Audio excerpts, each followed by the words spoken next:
Welcome back. And thank you for coming back. This is the 48th lecture. And I want to commend you for sticking with it this long. I'd like to do several things for our last lecture together. One is I'm going to try to summarize 3,000 years of Egyptian history in maybe 5 minutes. Because I want to put it all in perspective. I don't like to end on a down note with Cleopatra's death. And I want to show that her death is the end of a great tradition. And I'll even give you a little hope that it might continue. You'll see what I mean in a minute. Remember when we started, very first lectures, we were talking about a prehistoric people moving north into the Nile Valley, barely controlling fire, just having the ability to speak. And the only tool they had was a hand axe. And for 700,000 years, that was the only tool.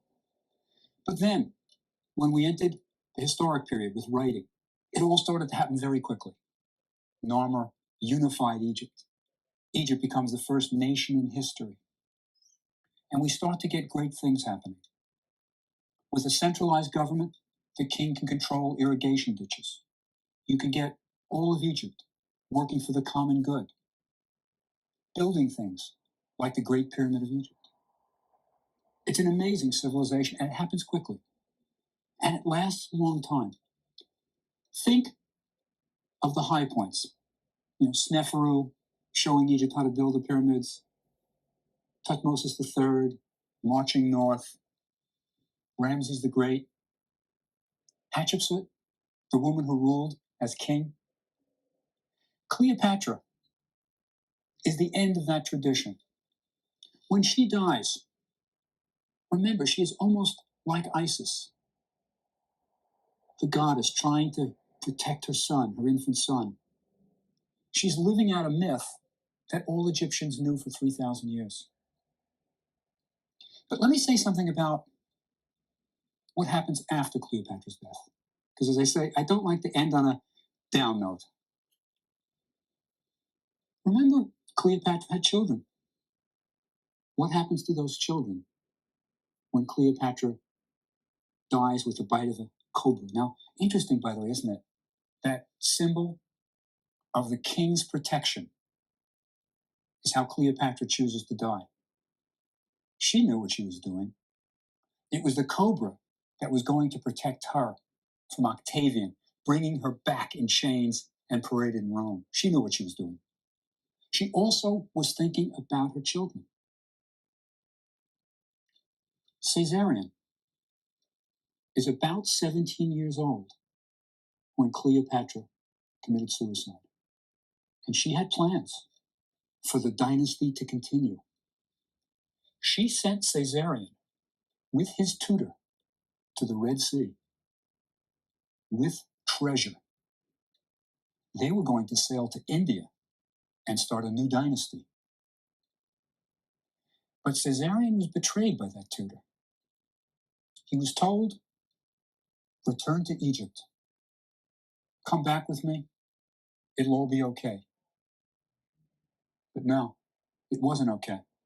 He was first brought back to Alexandria, and Octavian, seeing Caesarion, said, there can be too many Caesars, and had him killed. There was going to be only one ruler.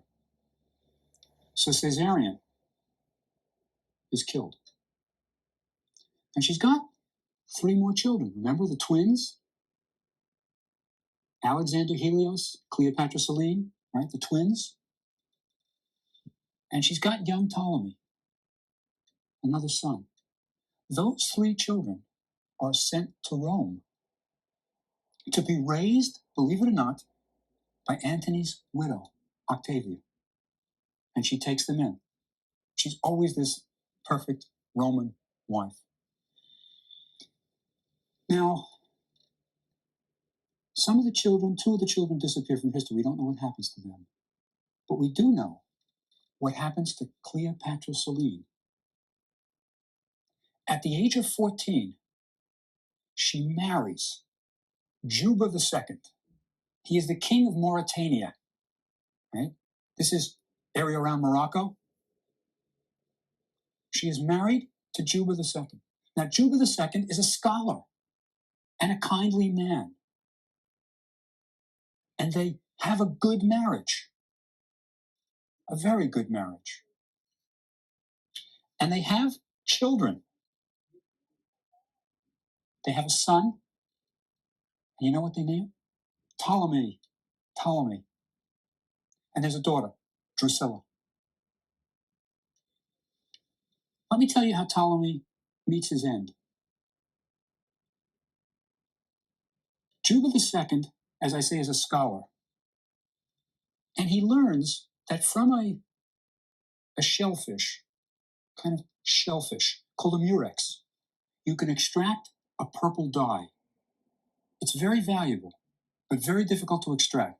And he learns the secret of extracting this purple dye, and it becomes an industry. They make a small fortune with this purple dye.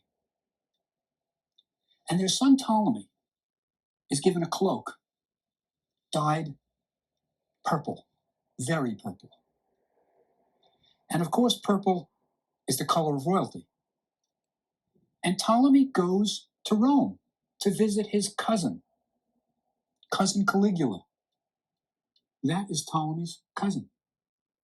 And Caligula sees this purple cloak, and because it's more purple than the things he's got, has young Ptolemy killed. So Cleopatra's grandson is killed by Caligula because his cloak is too purple. But the line may live on. Cleopatra may have descendants. Drusilla, right, the daughter, marries Antonius Felix, a governor of Judea.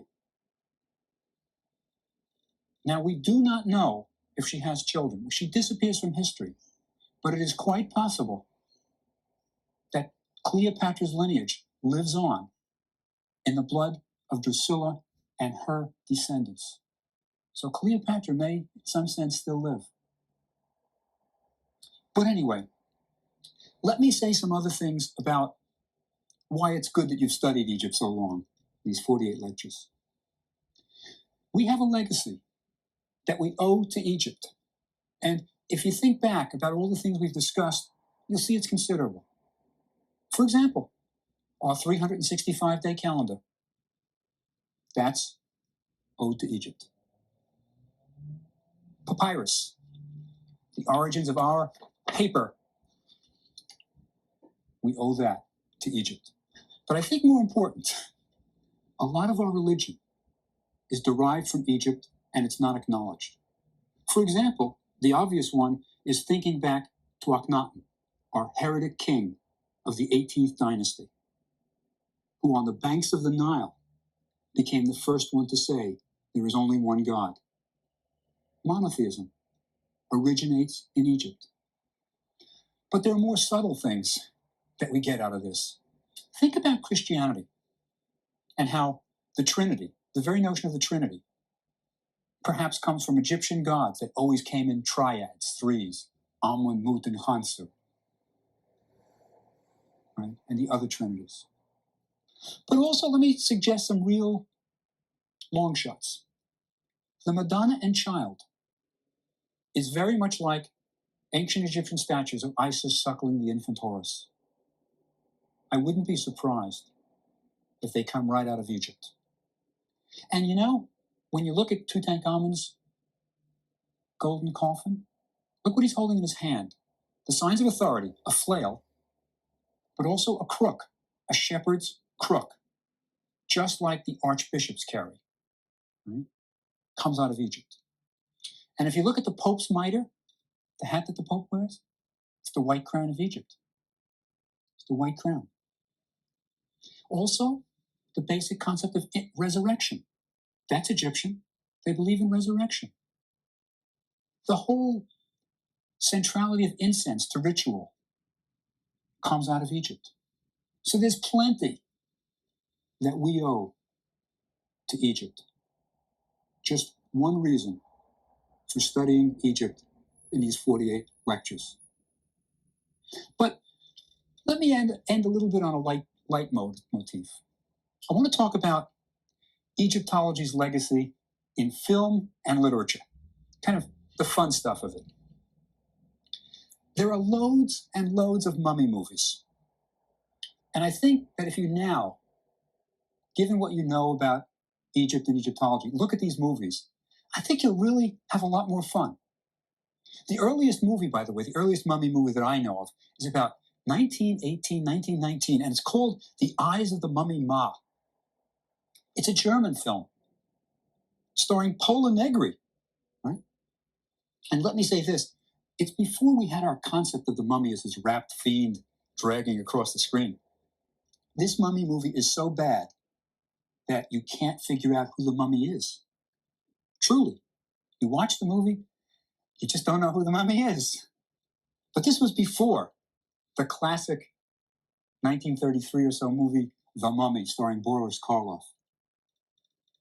Now, if you look at that movie carefully, you will see that there's a lot of good Egyptology in it, surprisingly. For example, look carefully at the beginning of the movie. You will see what they call the scroll of Thoth. Now remember, Thoth is the god of writing. And you will see a scroll of Thoth across the screen. This is a real Book of the Dead. It's the Papyrus of Ani. And you can see that papyrus today in the British Museum in London. They were getting it right. If you look at some of the artifacts that are discovered and displayed, you will see they're replicas from Tutankhamun's tomb. And if you'll remember, it's an expedition in the 1920s that's about to discover, so this is Howard Carter. They're about to discover a tomb. And if you remember the name of the princess whose tomb it is, it's Ankhesenamun. Ankhesenamun, the widow of Tutankhamun, whose tomb disappeared. We don't know where her tomb is.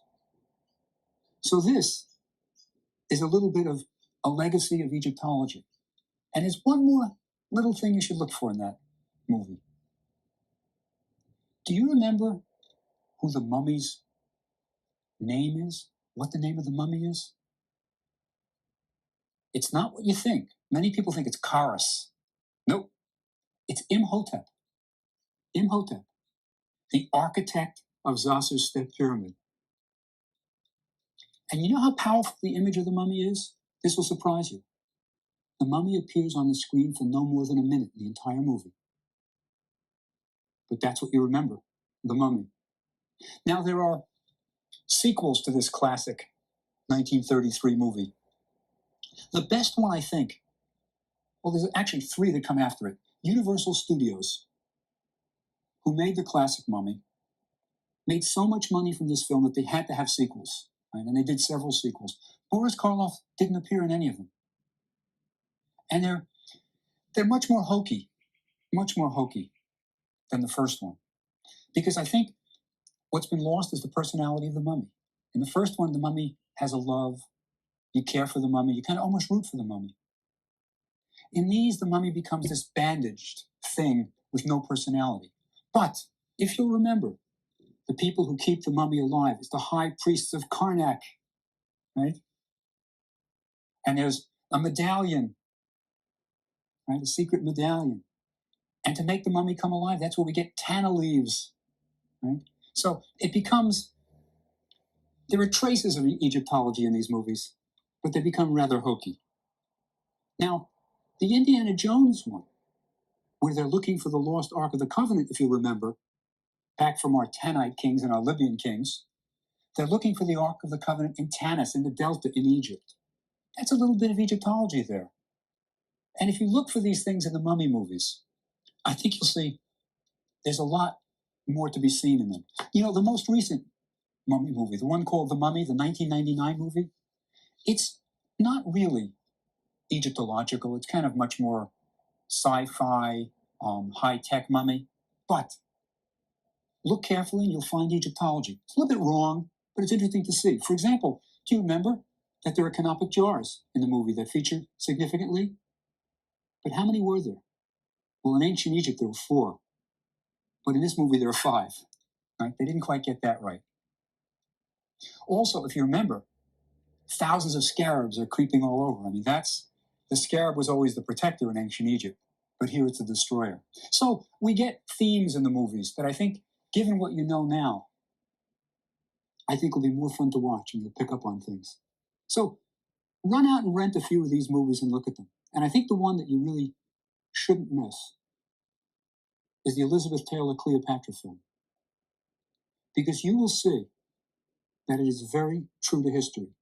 You'll see Pothinus, the politician who's advising. You'll see the bratty Ptolemy the 13th on the throne. You'll see them all. And I don't know if you realize this, but the movie was an incredible financial disaster. Partly because it was so accurate. It got bigger and bigger and bigger. They included everything. But it's quite accurate in the sets. You should look at them carefully. You'll see things that we've talked about. But that's the mummy in movies. Literature. We've got a long, long Egyptological tradition here. One that nobody reads anymore, that I think you would all love, is Théophile Gautier's The Romance of the Mummy. Now, it's romance in the sense of a novel. Right? It's talking about, it's like a novel of a mummy. And it talks about a mummy as a romantic figure. Up until the Boris Karloff film, mummies were viewed as romantic things. You get stories about people falling in love with mummies. And in this novella, it's very short, there is almost a prediction. It's awesome. It's a 19th century novella, but it predicts the discovery of Tutankhamun's tomb. It talks about a poor archaeologist who teams up with a wealthy English lord searching in the Valley of the Kings, and they found an intact tomb. And it's a mummy of a princess. And in this novel, we get the wealthy lord who is handsome, young, falling in love with the mummy. And he returns to England with it. And everybody always wonders why he never married. Right? And the suggestion is he's got this princess in his study. Right? It's an interesting one. There's also Arthur Conan Doyle's short stories that you should pick up and look at. There's one called The Ring of Thoth. We get tanna leaves in his story, the origins of tanna leaves. This is where you get mummies as perhaps, in some of his stories, there's a mummy called the Mummy from Lot 251 or some number like that, where a mummy is bought in an auction. And the mummy comes to life and kills people. She does. And it's a female mummy. And you get female mummies. You get mummies that people fall in love with in Conan Doyle stories. And then there's a classic, The Jewel of the Seven Stars, by Bram Stoker. Now, Bram Stoker wrote Dracula. He wrote Dracula. But he also wrote this one, which is about a female mummy with a ring on her hand with her 7 stars in it. She has 7 fingers. It's quite a story. Go back. Some of them are hokey, but you will see Egyptology in them. Bram Stoker was reading about the current excavations. There are stories that involve Egyptology. And if you like modern ones, there's a whole series by Elizabeth Peters called the Amelia Peabody series. Now, let me tell you a little bit of a secret, not much of a secret. But Elizabeth Peters is a PhD in Egyptology from the Oriental Institute at the University of Chicago. Her real name is Barbara Mertz. And she wrote 2 of the early popular books on Egyptology, Temples, Tombs, and Hieroglyphs, and Red Land, Black Land, that were the first big sellers in Egyptology. And now she writes the Elizabeth Peters sequence. And given what we've talked about for these 48 lectures, I think you'll see characters that will be recognizable, especially the hero of the series. It's Sir Flinders Petrie, the excavator. He is the hero of the series. And it's just like Petrie. It's a caricature. And there's wonderful Egyptology in that. She is a professional Egyptologist, and there's great, great Egyptological detail. There's about 8 of those out now. I think you'd all enjoy them. One other kind of fictional thing we should talk about is Anne Rice's The Mummy. This is one in which we get, again, it's a kind of going back to the early literature of mummies where we get a romantic mummy. Right? We get a mummy that comes to life as a handsome devil, right? Reginald Ramses, right? And he becomes the hero of the series. So there's plenty of fiction out there for you to read about Egyptology and mummies. Let me also talk about nonfiction. Let me talk about books that I think will interest you for your own special interest, whatever your interest is. We've covered so much in these 48 lectures that by now there are probably little aspects that interest you, that you want to read more about. And let me suggest how to go about this. 20 years ago, when a book came out on Egyptology, it was a big deal. We all talked about it. Now none of us can keep up with the literature. There are so many books coming out on Egypt, and they're good books. Good books. And let me suggest how you can proceed with your own interest. For example, if you were interested in the lecture we did on medicine, there are books to get on medicine in ancient Egypt. There are translations, for example, even of the Edwin Smith surgical papyrus. You can actually get a translation and see what the Egyptians said. If you're interested in magic, look into bibliography. There's an extensive bibliography at the end of our outline. There are books on magic. I've done one on Egyptian magic. There are some on, if you're interested, for example, in religion, there are probably 30 or 40 books that are good books on Egyptian religion. There's even separate books on the Osiris myth, 2 volumes just on Osiris. So whatever your interest is, that's where you should guide yourself. It shouldn't stop here with this course. There's plenty of books out there. Plenty. Now, remember the very first lecture? I said I had several goals. One was I was going to try to give you a broad perspective on Egyptian history. And we've done that, or at least we've tried. But the other is I said I wanted to spur you on to learn more. I wanted to let you know that it shouldn't end here with these 48 lectures. The good thing is you can take out the tapes and listen them again.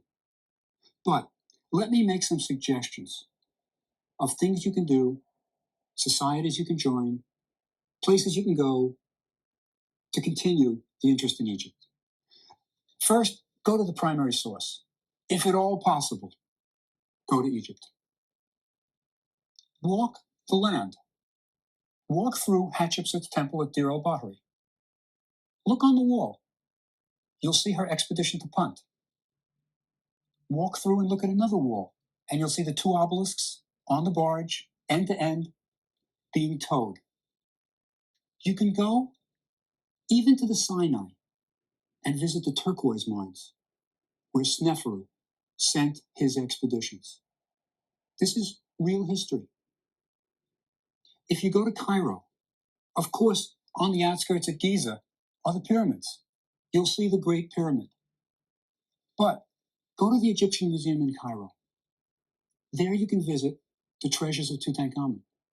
You can see the shrines that Howard Carter dismantled. You can see the coffins. But there's much better things than the treasures of Tutankhamun. Go to a side room where the jewelry is kept. And inside that is another side room. That's where you'll find the silver coffins of the Libyan kings of Tanis. That's where you'll find incredible treasures that no one looks at. Now, if you have time on your Egyptian trip, go south. Go to Thebes, of course. You'll have seen Deir el-Bahari, we talked about that. But there's much more there. Karnak Temple. Look at the history that we've been talking about. Go to Luxor Temple. You can actually walk the path of the Opet Festival. You can walk from Karnak Temple down an avenue of Sphinx through the town, they're just being excavated, to Luxor Temple, where the priests carried the statues of Amenhotep and Khonsu. It's still there. And then go further south. Go to Aswan. And at Aswan, go to Philae, the island where all the Ptolemies built their temples.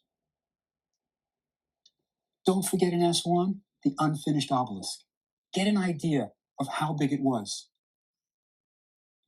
That's where you should start your learning. Go to Egypt. But there are other sources. There are books to read, but there are organizations to join. And I urge you to do it. For example, the Egypt Exploration Society, which is in England. That's the one that started it all by excavating in the Delta in the 19th century. They publish a journal, the Journal of Egyptian Archaeology. Once a year, you can get the latest research in excavations. And now, given what you know, you'll understand it. You'll see familiar names. You'll see studies about Tutmosis III, Cleopatra, Akhenaten. It'll mean something. You'll enjoy it. Closer to home, the Oriental Institute at the University of Chicago has a wonderful museum. But even perhaps more important, they have a correspondence course in hieroglyphs that you can take through the mail. You can learn to read and write hieroglyphs. Everyone can do it. I teach a course in hieroglyphs every year. My students, by the end of the year, can translate a short story in ancient Egyptian. So you can do it too. And if you can't get to a university, take the Oriental Institute's course. They also supply books. They will give you long lists of books that you can buy. It's something to do. Don't let it just go by. The American Research Center in Egypt is located in the United States. It's the professional organization of American Egyptologists, but it's open to everyone. We call it ARCE, American Research Center in Egypt, an acronym. It's open to everyone. And if you join, there are two tremendous benefits. One is you get the journal, which we call JARCE, Journal of the American Research Center in Egypt. It's readable, it's authoritative, and it'll give you the latest research in the field. But the second benefit of this organization is that they have an annual meeting in the United States where Egyptologists from all over the world come and present papers on their latest research. If you're interested in Akhenaten, you'll hear 2 or 3 papers on theories about what was Akhenaten doing. If you're interested in the military, you'll hear papers on the military. There are papers on medicine in ancient Egypt. On almost every aspect of Egyptology that we've discussed, this society will tell you about it. And then there's a wonderful popular magazine that everybody seems to love. It's kind of like an Egyptology Today magazine. It's called Kemet, K-M-T. It comes from the ancient Egyptian name for Egypt, Kemet. Right? A lot of people think it's KMT, but it's Kemet because they didn't write the vowels. And this gives you articles written by Egyptologists, but in a popular vein. It's highly illustrated. It has a book review section, and virtually everyone interested in Egyptology loves this publication, loves it. So, as I said, it shouldn't end here. Now, remember one of my goals that I said at the very, very beginning? That I would hope that at the end of this long 48 lecture series, you would be able to take a friend and go to a museum, to their Egyptian collection. And the best ones to go to in America, Metropolitan Museum of Art has a fantastic collection. The Brooklyn Museum has a fantastic collection. The Boston Museum of Fine Arts has a fantastic collection. The Oriental Institute at the University of Chicago has a wonderful collection. There are plenty of places to go. But my goal was that you'd be able to take a friend and you be the guide and take her through the Egyptian section. And that you'll be able to look at the art and say, tired face, that must be Middle Kingdom. I guess it's a Menemet or Sesostris. That you'll be able to see a woman dressed as king and know, that's Hatshepsut. I think by now, I think you'll be able to do it. I think you will. And if you can, then at least one of my goals will have been met. So don't let it stop here. Continue reading and learning about Egyptology. And thank you for being with me so long. Bye.